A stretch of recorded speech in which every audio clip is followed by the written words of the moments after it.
যা বাংলাদেশে এর আগে এই পর্যায়ে কোনোদিন দেখা যায়নি। আইন নিজের হাতে তুলে নেওয়া, এত অদক্ষ, অকার্যকর এবং নিষ্ক্রিয় সরকার এর আগে দেখা যায়নি। এবং এখানে পিক অ্যান্ড চুজ হয়েছে। ধানমন্ডির ৩২ নম্বরে যখন বাড়ি ভাঙে তখন সরকার নিষ্ক্রিয়, যে এখানে কিছু করা যাবে না। আবার কখনো কখনো তারা সক্রিয় হয়েছে। এই বিষয়গুলোকে মানুষ শঙ্কার চোখে দেখে, যে দেশে কি উগ্রবাদী ডানপন্থা যে সাম্প্রদায়িক শক্তি, তাকে কি প্রশ্রয় দিয়েছে সরকার?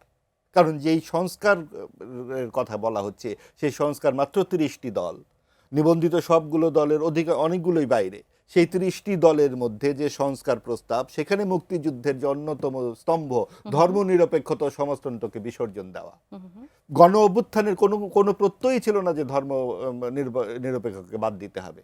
এই প্রসঙ্গটি টেনে নিয়ে আসা হয়েছে এবং সামনে একটা ধর্মভিত্তিক রাজনীতির উত্থান আমরা দেখতে পেলাম।